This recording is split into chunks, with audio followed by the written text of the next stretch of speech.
Hey, everybody. Welcome back to this episode of Think Business Live. Looking forward to sitting down with Carolyn Tisdale, who is the president of Hebrew Free Loan, and David Contorer, who is the executive director. It's a great organization that I've been involved in for many years. And I'm excited to have you both on the show today because I really want to talk about not just Hebrew Free Loan, but the whole idea of giving, especially in today's world of COVID. You know, a lot of nonprofits have been affected by just a decrease in giving. And a lot of, I think the perception of giving has been changed too, because it's not any longer about giving big dollars. It really is every dollar counts and every penny counts. And so I'm looking forward to talking to you both about just the power of giving along with Hebrew Free Loan and the organization and all the goodness that you guys do. Carolyn, I'm going to start with you because I think, you know, from a philanthropic standpoint and from a business standpoint, being the president of any organization, especially a nonprofit, is a time-consuming thing to do. And then you layer on top of that going through a pandemic and trying to raise money for an organization and give money during these times that can be really trying. So how are you adapting, you know, everything as we walk through all of this as the president of the organization? Thanks, John. Thanks for having us. We really appreciate it. It is a challenging time.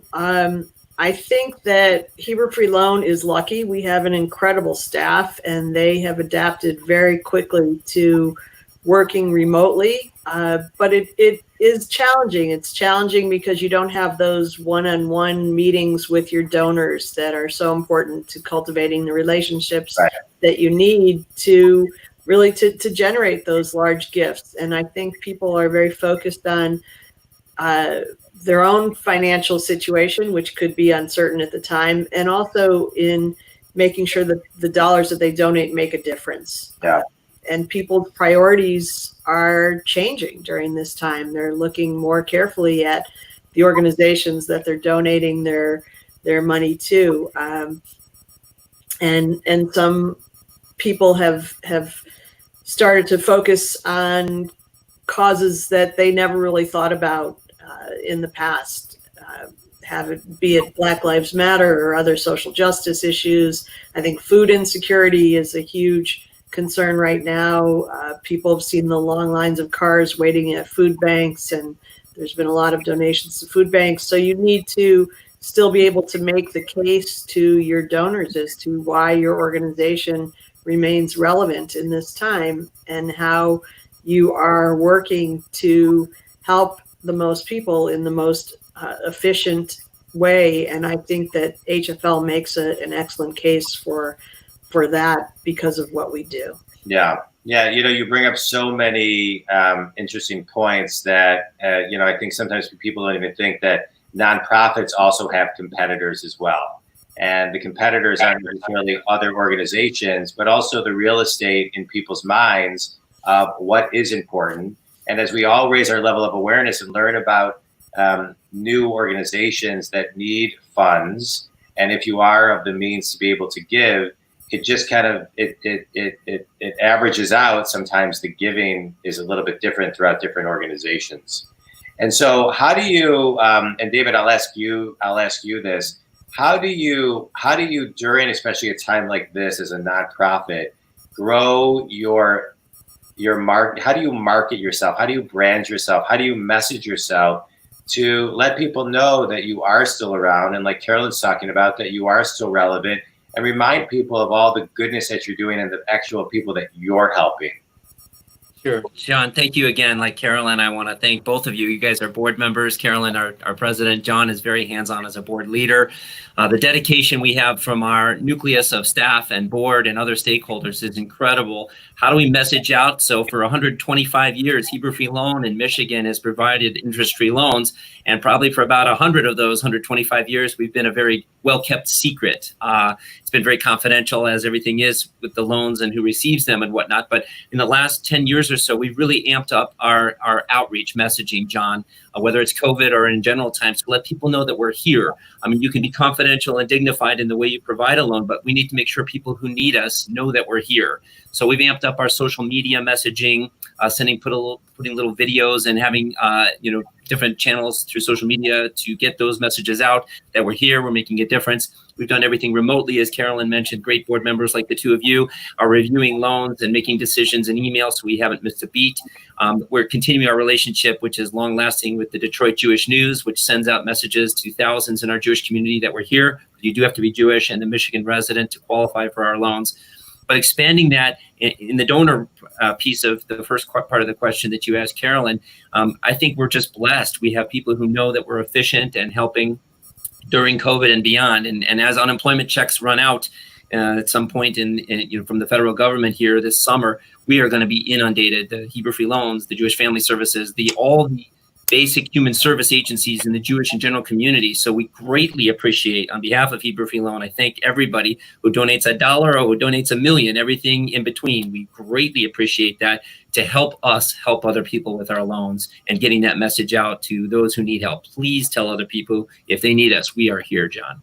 I think the most important selling point for Hebrew Free Loan that no other organization can make is that our dollars recycle. So when you make a loan or when you make a gift to HFL, if you give us $1,000 or any amount of money, we're going to put those dollars out into the community. We're going to make a loan to someone in need, but they're going to repay that loan over 2-3 years, and we're going to put those dollars right back out again into the community. So your dollars get used over and over and over again in perpetuity. And I think that really helps us position ourselves with donors who can see that impact that they're having that's going to go on beyond their lifetimes in many cases. And that's a way that we really stand out from really almost every other charitable organization. Yeah, I love it. And I am involved. It's one of my favorite, it is probably my favorite thing that I'm involved in.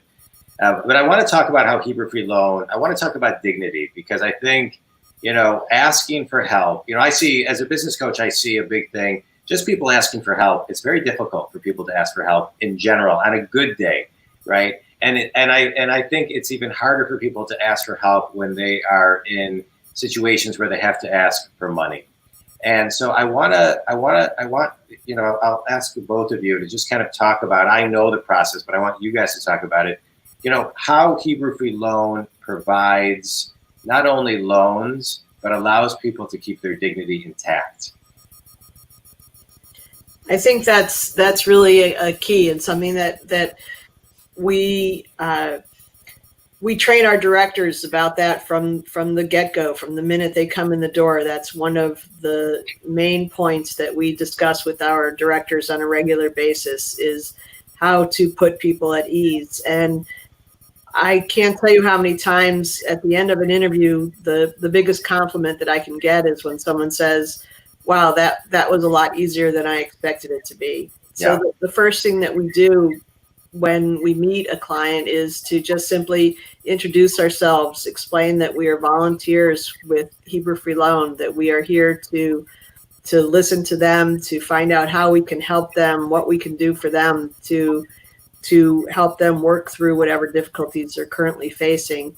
We stress that everything that is said to us in that interview room is confidential, and we really mean that and stick to that. And I think that helps put people at ease. And we go in as a team of 2 directors, but we have a very open, and I don't know if friendly is the right word, but we try to keep it informal and casual and say, hi, I'm Carolyn. I'm with HFL. I'm a volunteer.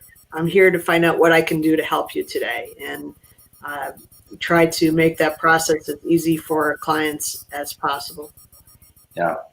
Another thing I'll add, Jon, one thing I want to add to that is our Jewish community is small. We say we're like a mishpucha, we're like a family, and there's often just one degree of separation from the folks who are coming to us for loans and people on our board who might say, ooh, you know what? I know Jon, our kids play soccer together. I have to recuse myself. I can't be part of that. He's going to recognize my name. We try to put that layer in there to make sure they see or hear from two unknown names. They're just friendly members of the community. And so that person wouldn't feel uncomfortable. I'm sort of the producer behind the scenes with the HFL staff. We see all the names, and yet we're entirely confidential about that in the pre and post production work after that interview to make sure that the loan paperwork and the follow-up issues with the client, if they have a challenge in paying it, or if something goes wrong with the co-signers, or if they need an additional time period to repay because something's challenging in their lives, we really maintain that dignity, Jon. It's not just the confidentiality, it's the Jewish values that are core and part of the nucleus of HFL, preserving dignity while we're giving that 0% loan to improve that person's life. That's front, center, and through every step of the process. Yeah, no, I think I've been involved with the organization, I think for like 4 years, give or take. Right. I mean, it's an amazing organization that does so many beautiful things for people. One of the things I love is the amount of training that the organization does for all of us to make sure that when we go in there, we kind of do.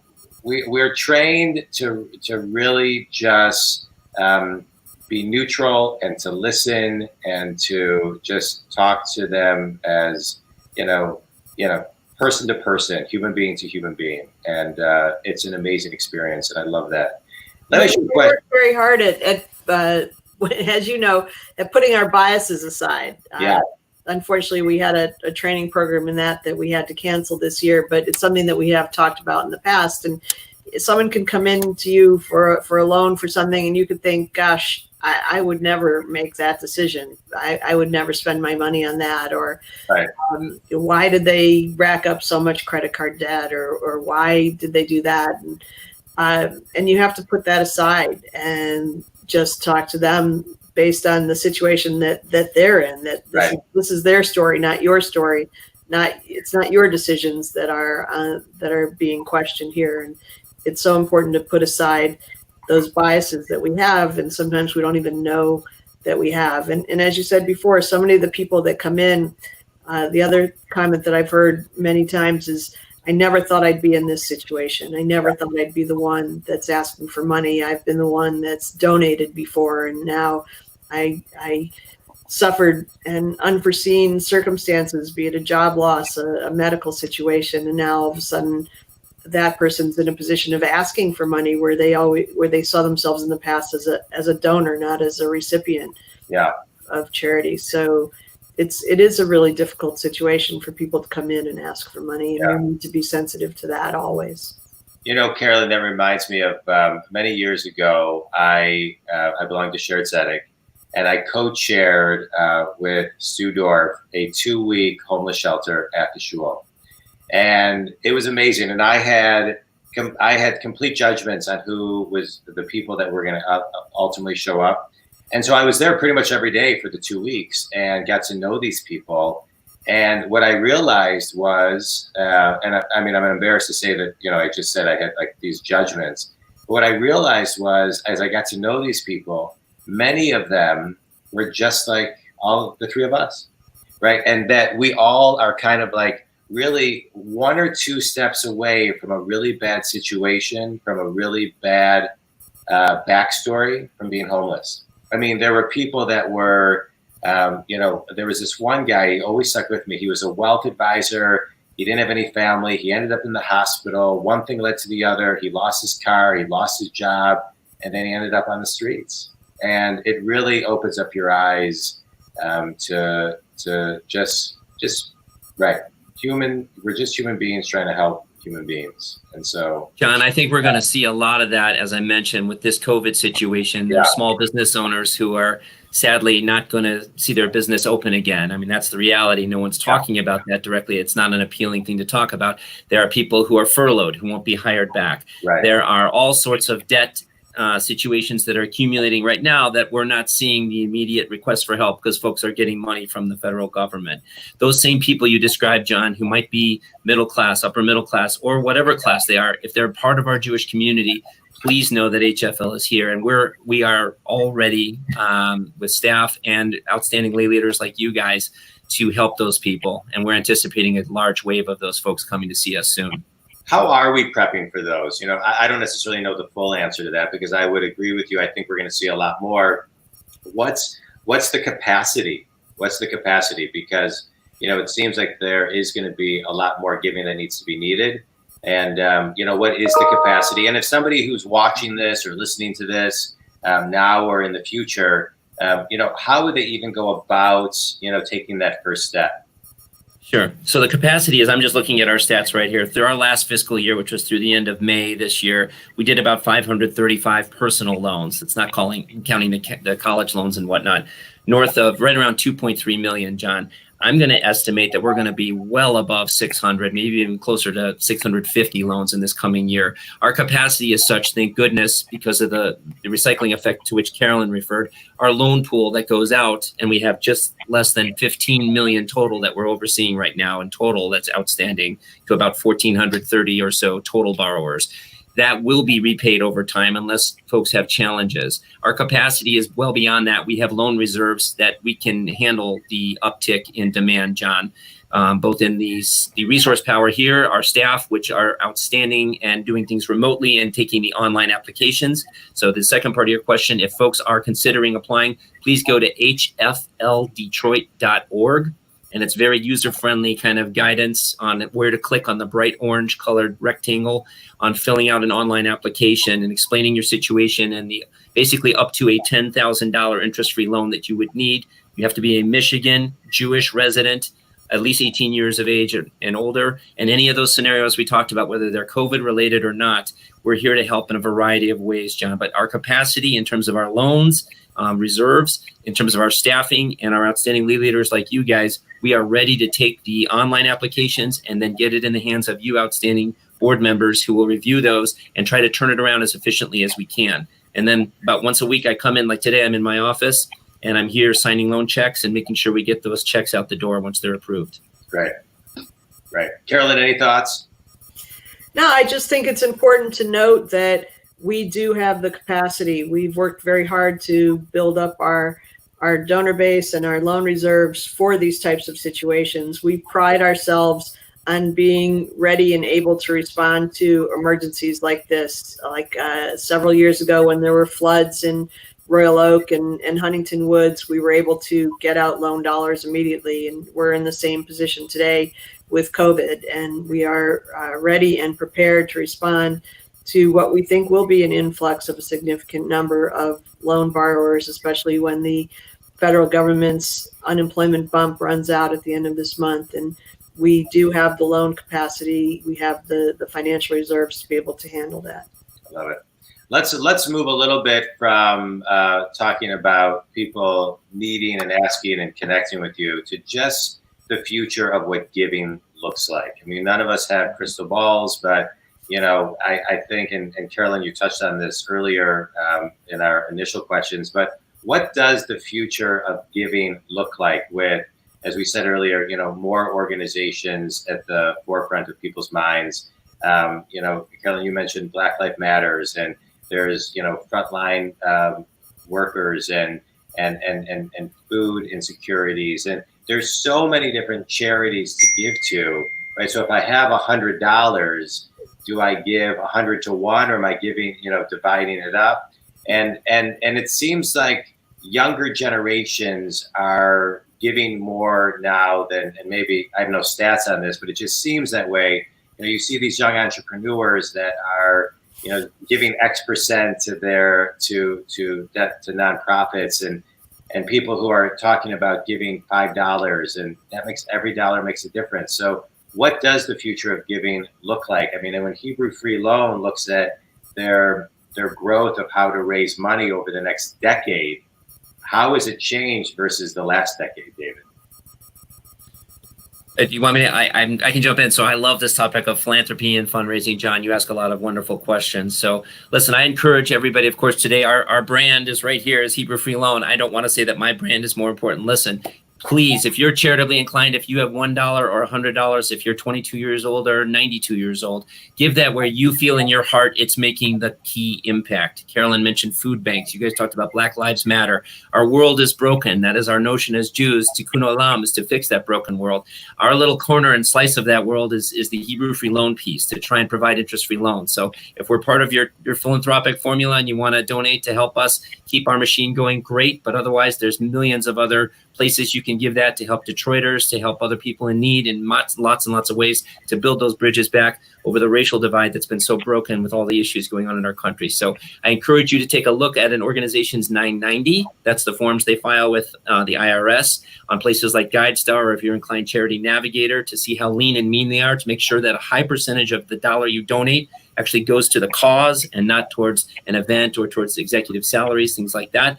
We pride ourselves on being lean and mean, and a lot of other charities are outstanding like that as well. So that's a key part of how you should decide your philanthropy. We're proud at Hebrew Free Loan, like Carolyn said, to have outstanding relationships with both individual donors and the foundation community and our Jewish Federation. I want to please mention them. They're a key partner. We're one of the 17 local constituent agencies that partner with our federation, that get operating campaign support from them. We partner together on a lot of great philanthropy together, and those are the key pieces I would encourage donors to make. And if we're part of your formula, great. If not, please make sure you're donating to something that has impact and that's lean and efficient and effective at accomplishing its mission. Great.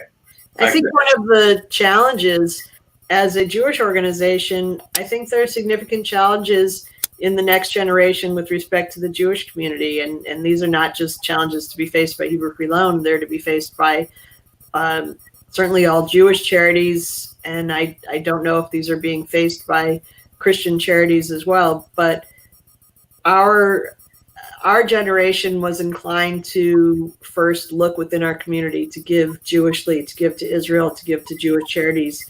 And I'm not sure that the next generation is so inclined. And I think they have so many other options and a broader outlook on their charitable endeavors. And so I think that's a challenge faced by all Jewish charities in particular, based on what I've read, to encourage the next generation to give within their community. I think HFL is well positioned in that regard because of what we do and how we do it, but I think that's going to be a challenge that many charities face, at least that charities within a religious sector face. Yeah, I would agree with you. And just on that topic of challenges, Carolyn, as the president of the organization, how do you lead a board, right? As of March, how do you lead a board through, meetings and committees, and how has that been? How have you pivoted and adjusted to that? So we've, as so many people have done, we've moved to Zoom, and it is different. We held our annual meeting over Zoom, and as I was making my remarks, it felt very strange. You don't get the same feedback that you get when you're in a room full of people. You can see some faces on a screen, but they're not always looking at you and giving you kind of the same feedback that you get in a room. I mean, I remember at our board meeting, some people are looking off to the side. One person was making dinner. You see all sorts of funny things on the screen. I'm not even sure people realize that what they're doing, but it's different. You feel like it can be a little bit more difficult to connect to people. You do the business side of your meeting, but you're missing the personal connection. You're missing the chit chat when everybody walks in the door, and the catching up on everyone personally and making those connections that are so important. We can handle our business. We can get through our agenda, but it's difficult. It's difficult to keep people engaged in the same manner and to form those relationships that are so important to every organization. And it was a very odd kind of feeling. I mean, I thought it went well, but you don't have that same kind of immediate feedback that you otherwise get when you're in person. And I think it's obviously a challenge for every organization right now. Yeah, it is different. Definitely is different. And but I can say you're doing a great job leading, as David, you are, over Zoom and email. And under the circumstances, I mean, it really, it's not the same, but it's as great as it could possibly be. I don't want to end this talk without talking about the college funds that Hebrew Free Loan does, because we're in a time now where many colleges are still, it's very unknown what's going to happen. You have companies like Harvard, not companies, universities like Harvard and many others I could name that are going remote. And from what I've read thus far, the dollars are still going to be the same as far as tuition goes. College is getting very expensive. Many people are thinking about taking gap years because instead of going to expensive universities and having to do it in their living room potentially. And so with college prices on the rise, talk a little bit about the college funds that you guys offer as well. Sure. Thank you, John. Our largest program is our William Davidson Jewish College Loan Program. We tip our cap to the William Davidson Foundation and to 120 other very generous funders and our partners, the National Council of Jewish Women. This program, which has been in existence under a different name since right around World War II years, we've provided interest-free loans to Jewish full-time college and graduate undergrad students since the 1950s to help pay for tuition, books, room and board. You just brought into all of those issues that we're facing now for the fall, which are unprecedented. Right. And we just had our funders meeting on Wednesday morning, our team from the William Davidson Jewish College Loan Program and the funders and NCJW. John, we just approved 109 students to receive more than $800,000. This is cycle one. That's round one. That is impressive sounding, but it is significantly down from our cycle one stats of the prior years. We're down more than 50 students already in cycle one for those very issues you mentioned, John. There are freshmen who are thinking about taking a gap year or going to community college, and the cost of tuition and room and board and books and whatnot. If I'm going to be partly virtual and I won't even be in the room with the professor, and I'm not sure how safe it'll be with COVID issues in the dorm, all of those are question marks that we're seeing played out in a lower demand. And yet the students and the families that are sending their kids to college, I'm one of them. I've got a senior at Michigan State. Sorry, Wolverines. And in the fall, and the tuition bill and the rent is all still due. So thank goodness we're there for them, John. And cycle two, which is going on right now, the application is open and very active with demand. Yeah, it's wonderful. Yeah. And on that note, there are a lot of kids over these last couple of weeks that just graduated college and that may want to start a brand new business. And, if they put together a business plan, I know Hebrew Free Loan also has loans. I've mentored those types of companies before through Hebrew Free Loan, where they can actually get a loan to start their own business. And so this is a two-part question. One, what advice would you give somebody who's graduating college right now, right, who wants to start their own business? And two, how can they potentially get a loan to start a company? So, Carolyn, you want to do any of that? Thanks, David. I'll give you all the hard ones. That's the easier part. That's what I used to do when I was first in business. And I remember, when I was in multiple different companies, when I didn't know, someone would ask me a question, and whoever I was with who knew more than me, I would just say, such and such, Yeah. I think Magic Johnson called that the no-look pass. The no-look pass. I think if I were advising someone to start a business right now, it would be a janitorial business. Right. Yeah. Well, janitorial is great. Wait, keep talking. My dogs are barking. I got to shut my door. Keep talking. That's okay, because mine were barking earlier. No, I think that it's important. I don't have good advice for those starting their own business. I don't know. I respect the people that want to do that tremendously. That takes a lot of courage and a lot of work and dedication. And I think you have to do your homework and find out what the market is for whatever it is that you have to sell, and how to position yourself to do it and stand out from the crowd. But in terms of how to get a loan from HFL, that I can answer. So we have the Marvin Danto Small Business Loan Program. We give loans to businesses that are majority Jewish owned, so 51% Jewish owned, up to $100,000. You have to have a business plan. You have to come in front of our own little version of Shark Tank. I think we're a little less a little less frightening than the no Mr. Wonderful. No Mr. Wonderful, unfortunately. Right. And you have to sell us on your business plan and what you're planning on doing, and we will give loans up to $100,000. It's been an extremely successful program. We've gotten a lot of incredible businesses off the ground or helped them expand. David can mention the ones by name that we're allowed to mention by name. I don't want to mention one that I'm not supposed to, so I'll let David pick it up and talk more about that program.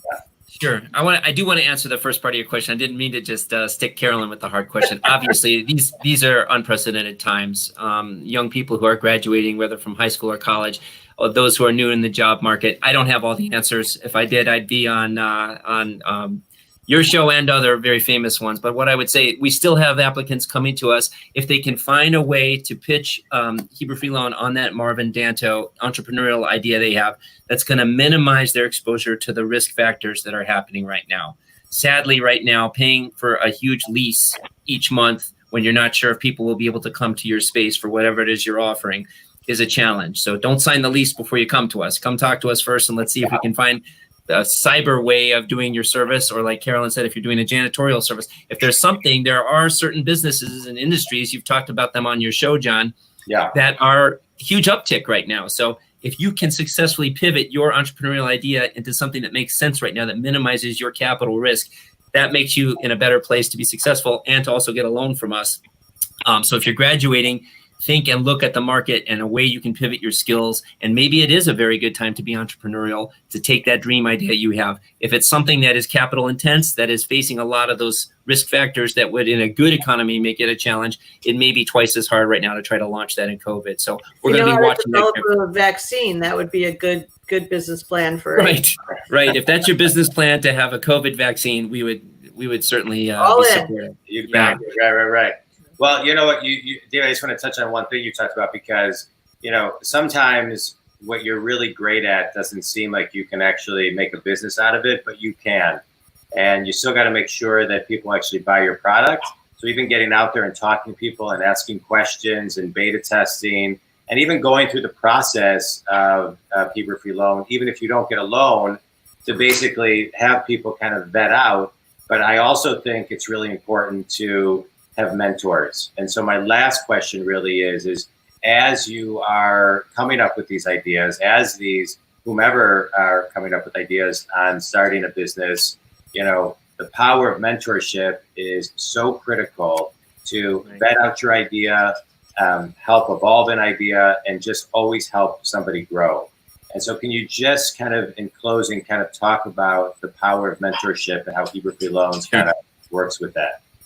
Sure, I can say something about that. So early on, our Marvin I. Danto small business loan program, to which Carolyn referred, began in 2012. We're proud to say that we've launched and or expanded more than 130 small businesses, majority Jewish owned here in Michigan, north of 4.2 million in capital that has recycled. So that's awesome. And among those, in the early years, we kind of also offered, hey, do you need a coach, a mentor in one area or another, understanding your cash flows, understanding how to negotiate your lease, understanding social media. Jon, we had you as an outstanding coach. Someone was very lucky to get your services for free as you help them grow and expand into success. So we've kind of moved away from that because our core business really is the providing the loans, but we do partner with the SCORE, the Small Business Administration. SCORE is a wonderful program, scoredetroit.org.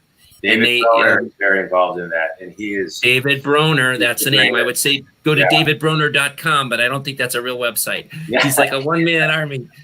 He and his group of other retired CEOs, they bring the very high IQ of having real-world experience of running companies, and they're outstanding at coaching and working with folks who are less experienced to understand their cash flows. David hammers his clients to make sure, do you understand your break-even point? How many widgets or how many hamburgers or how much of this service do you need to sell so that your expenses equal your revenues? And then how do you go beyond that? And he that is one of many lessons. So you're right, Jon, the mentorship, the coaching, we really try to send people usually to score to see if we can match them up. It is free and it's outstanding, a matchup with someone who is a seasoned veteran CEO to coach new neophyte sort of entrepreneurs.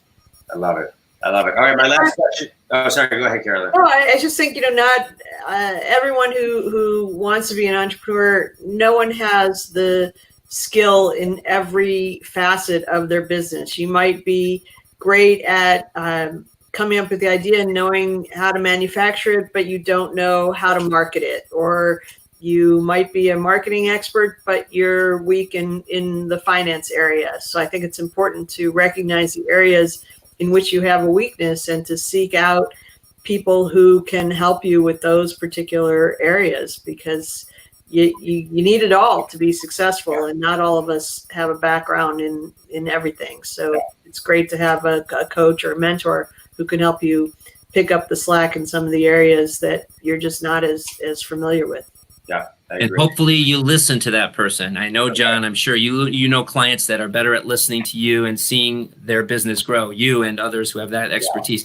Those who are more coachable, sometimes the advice and the guidance they get from the mentor is more valuable even than our interest-free loan, because it puts them in the right direction and it avoids bad decision-making, which sinks so many small businesses, especially when they're launching. Yeah. No, I agree. I agree with you completely. All right, my last question for the two of you. Ready? All right. Carolyn, we'll start with you. Best piece of wisdom you've ever received? Oh, my God. Wow. Say yes to new opportunities. Love it. David? Buy low, sell high. Yeah. No, I'm sorry. Location. That's too easy. Just be a mensch. Be a good person. If it feels right in your heart, that should be the ultimate guide of what guides your, and whatever that means for you. Yeah. Be a mensch. All right. I love it. All right. Tell everybody how they can get a hold of either one of you and Hebrew Free Loan. Thanks, Jon. So, yeah, the best way that they can do it is hfldetroit.org, our website. And if you need help with going through and you're not so computer savvy, give us a call. We're not in the office so regularly, but we will check our voicemail, 248-723-8184. Tell us your name, your number, what you might need in terms of help, or if you want to donate $1 million or anything less, we take smaller bills. Please, we're here to help, whether you're on the supply side or the demand side of that. And if you're a Jewish Michigan resident, please get in touch with us. We're here to help, and we are ready to help. And Jon, thank you so much for having us on the show today. Yeah, are you kidding? Of course. Listen, it's my favorite organization I'm involved with. I love the idea of helping people, giving back. Thank you for all the work that the two of you do to help grow the organization.